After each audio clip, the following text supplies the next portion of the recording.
ಯಾರೋ ಒಬ್ಬ ಹೆಸರು ಮಾಡಿದ್ದಾನೆ ಅಂತಂದರೆ ಅಲ್ಲೊಬ್ಬ ನಾಯಕ ಹುಡ್ತಾನೆ. ಆ ನಾಯಕ ನಮ್ಮ ಯಜಮಾನರ ಪರವಾಗಿ ನಿಲ್ತಾನೆ.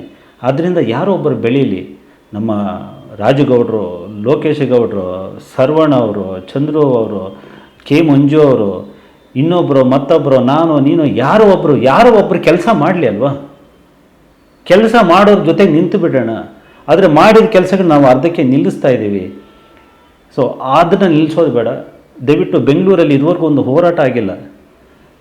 ನೀವೆಲ್ಲರೂ ಕೂಡ ಹೋರಾಟಕ್ಕೆ ಕರೆ ಕೊಡ್ತೀರಿ. ಆ ಸಂದರ್ಭದಲ್ಲಿ ನಾವು ಭಾಗವಹಿಸೋಣ ಅಂತ ಕಾಯ್ತಿದ್ದೀವಿ.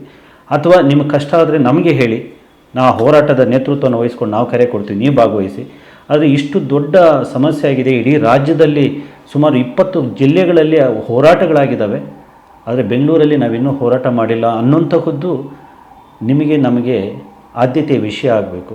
ಸೊ ಆ ನಿಟ್ಟಿನಲ್ಲಿ ಎಲ್ಲರೂ ಯೋಚನೆ ಮಾಡಲಿ ಅನ್ನೋಂತಹ ನಿರೀಕ್ಷೆನ ಇಟ್ಕೊಂಡು ಈ ವಿಷಯವಾಗಿ ನಾನೆಲ್ಲರಲ್ಲೂ ಕಳಕಳಿಯಿಂದ ಪ್ರಾರ್ಥಿಸೋದು, ಪುಣ್ಯಭೂಮಿ ಕಡೆಗೆ ನಮ್ಮ ಗಮನ ಕೊಡೋಣ, ಪುಣ್ಯಭೂಮಿಯನ್ನು ಉಳಿಸ್ಕೊಳ್ಳೋಣ. Thank you.